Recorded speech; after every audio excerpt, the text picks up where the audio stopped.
Qué cosa, ¿no?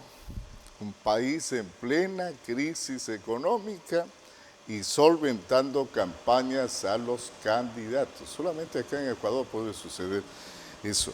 Señores, pero ya hay que parar, pues. ¿Cuál fue el objetivo cuando se hizo esa reforma? El objetivo era que los candidatos participen en igualdad de condiciones en términos económicos durante una campaña. Pero no ha servido para nada, pues. Siguen ganando los que tienen más plata.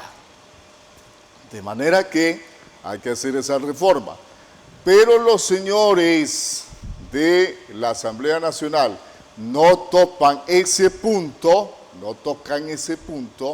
porque no conviene a sus intereses políticos. Bien, vamos inmediato, no sé si nuestro invitado quiera dar su criterio también sobre este tema, que sí me preocupa porque me consta que en su momento la intención era muy buena. Está con nosotros Ricardo Vera, economista, con él vamos a conversar sobre la recesión económica en el país. ¿Existe o no existe la recesión económica? Pero le pido una opinión sobre este tema de carácter político. Buenos días, ¿qué tal? Osvaldo, buenos días, un gusto estar en Majestad. Efectivamente, el ADN, el origen de generar desde el Consejo Nacional Electoral a las organizaciones políticas, el destino de un fondo de promoción electoral era ese, generar igualdad de condiciones. Sin embargo, daría la impresión que las organizaciones pequeñas no utilizan la totalidad del fondo y las grandes utilizan mucho más del límite previsto en el Código de la Democracia. Me parece acertadísimo que se aplique esta legislación referente a que devuelvan, porque muchos perdiendo ganan. Ha sido un vicio administrativo, técnico, electoral, donde muchas organizaciones políticas posiblemente desvían los fondos que deberían ser destinados en eso, en la promoción electoral, en beneficio de que la ciudadanía tenga, en las mismas condiciones, acceso a información de las propuestas de sus candidatos. Aparte de eso, los partidos políticos ya tienen un fondo de partidos, es decir, recursos que les da el Estado para poder capacitar a sus militantes, para gastarlo en otras cosas que tengan que ver netamente con la tienda política. Sí, indudablemente, y otro de los problemas ha sido que muchas veces en organizaciones nacionales, sean movimientos o partidos políticos, este fondo lo destinan exclusivamente a o a la capital en Quito o a Guayaquil, donde son los polos importantes en extensión electoral. Sin embargo, cuando usted ve que debe haber procesos permanentes de capacitación, que debe haber estructura y tejido social, si vemos en el caso de Santo Domingo, dígame usted, amigo televidente, ¿dónde en este momento? Y que eso ya estamos en conato de elecciones primarias, de procesos de democracia interna, ¿dónde están las sedes de los partidos políticos o movimientos? A lo mejor una, y el resto alquilan algún garaje 3 meses antes solo de que se ejecuten las elecciones. Solo en tiempos de campaña.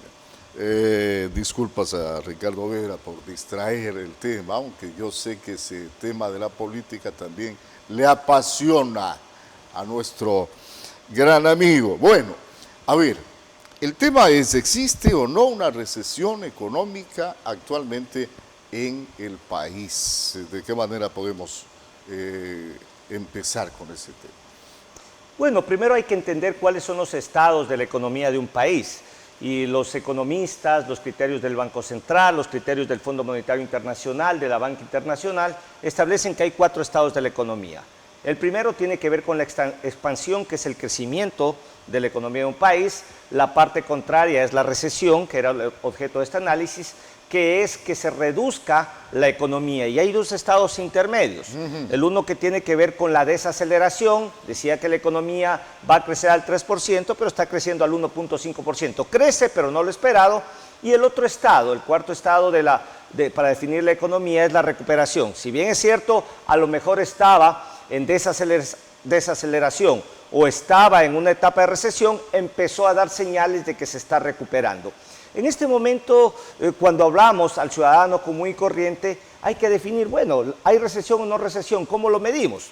Y podría verse desde 4 puntos de vista que el ciudadano común y corriente podría monitorearlo. El primero es la inversión pública.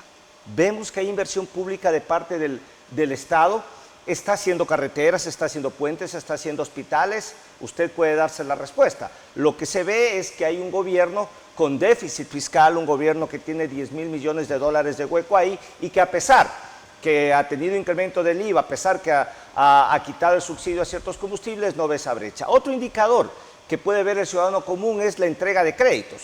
Sin embargo, usted puede darse cuenta con lo que está ofertando en este momento la banca, inclusive banca del segmento 1, banca de la economía popular y solidaria también, las cooperativas de ahorro y crédito, que están pagando mucho más por un depósito a la vista o por un depósito a plazo fijo. Le pongo un ejemplo, bancos importantes del segmento 1, que tienen un patrimonio técnico importante, tradicionalmente por una inversión de plazo fijo un año le pagaban 5 o 6%.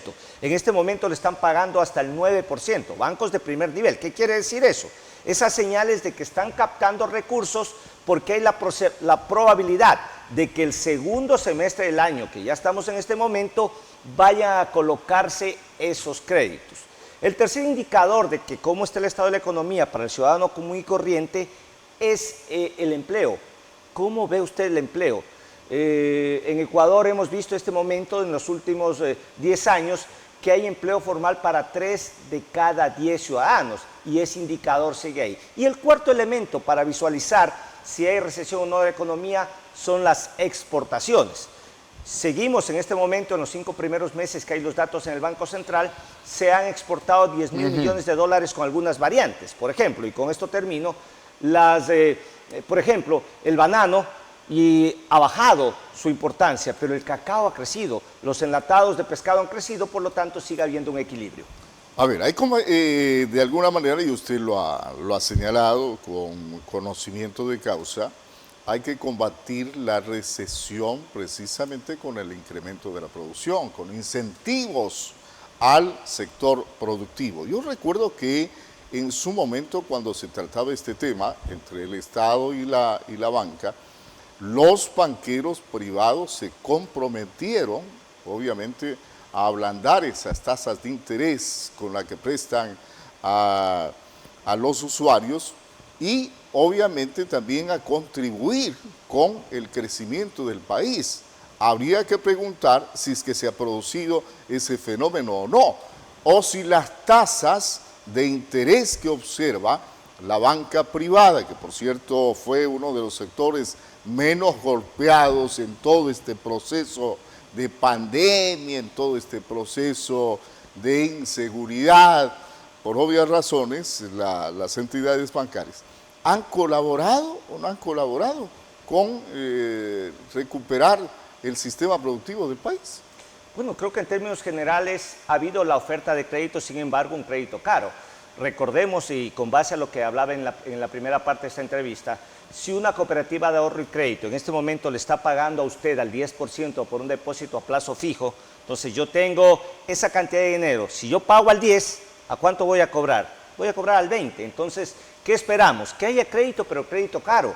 ¿Y en qué negocio, dígame usted, ciudadano, en qué negocio usted gana el 20%? Salvo que sea un negocio de altísima rotación y que en el ciclo anual usted pueda rotar 1, 2, 3, 4, 5 veces para que usted pueda equilibrar esa carga financiera. Si le pagan al 10%, le van a cobrar el microcrédito o el crédito de producción o el crédito de consumo al 20, 22, 23%, que sigue siendo un crédito caro. Por lo tanto, ¿cuál es la probabilidad de negocio que usted, en un bien o servicio de un periodo de rotación un año, usted vaya a producir 25 o 30%? O por un lado, es un producto escaso, o por otro lado, usted va a tener que incrementar significativamente el precio, lo que generará inflación. ¿Qué pasa con la banca estatal? ¿Qué pasa con los organismos estatales? La Corporación de Fomento, el Banecuador, que es otro organismo estatal, ¿en qué están obviamente contribuyendo a superar la recesión? Bueno, la Corporación Financiera Nacional se orienta a los grandes proyectos nacionales, sin embargo, creo que tiene problemas en cuanto a su patrimonio técnico. Recordemos que había algunas denuncias que a través de la Corporación Financiera Nacional se habían puesto en garantías bienes, la Fiscalía estaba atrás, bienes que no correspondían efectivamente a garantizar una relación 3-1 en una hipoteca, en una garantía. Por ejemplo, usted cedía $1 millón, tenía que poner un bien de hipoteca de $3 millones.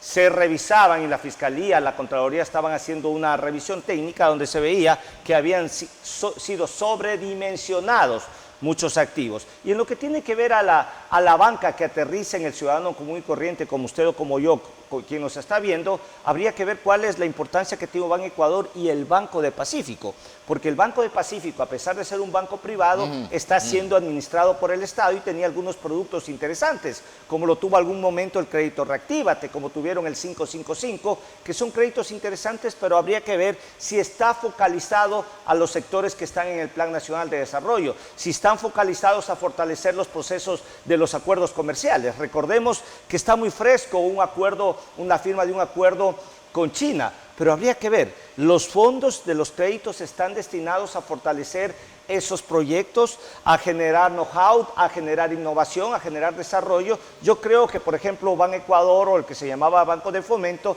sigue debiéndole al Ecuador, ya que por un lado no está orientando sus créditos a los sectores relevantes y por otro lado la carga burocrática para acceder a un crédito sigue siendo pesada. No, sigue abandonada la agricultura, la ganadería, no hay los incentivos necesarios, o si los hay, estos son sumamente lentos. Bien, ¿de qué manera, qué podemos recomendar al gobierno para ir corrigiendo estas situaciones? Bueno, respondiendo al objeto de la entrevista, ¿hay o no recesión? Yo creo que no hay en este momento recesión económica. Lo que hay es un proceso de desaceleración. No se está cumpliendo las previsiones. De los países de América Latina, de acuerdo al Fondo Monetario Internacional, Ecuador era el que menos iba a crecer, aproximadamente 1%. Está por debajo de la media. El Fondo Monetario Internacional decía que Sudamérica va a crecer en promedio 1.5%. Ecuador está menos del 1%. Hay países que están un poco más arriba, pero a la final estamos creciendo.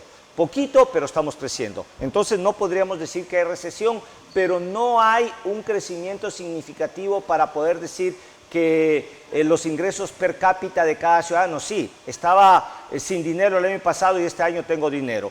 Hay incertidumbre por los temas de inseguridad, hay incertidumbre porque no hay inversión pública, hay incertidumbre porque no sabemos quién va a ser el presidente en el año 2025, hay incertidumbre porque los vecinos también generan incertidumbre, lo que pasa en Venezuela, lo que pasa en Colombia, lo que pasa en Perú, esas inestabilidades políticas, pero sigue habiendo una luz en el fondo. La ventaja, y concluyo en esta parte, yo creo que no hay recesión, simplemente lo que hay es una desaceleración y no estamos creciendo como quisiéramos todos los ecuatorianos. Bien, gracias por estar acá con nosotros. Ricardo Vera, con el tema ¿existe o no recesión económica en el Ecuador?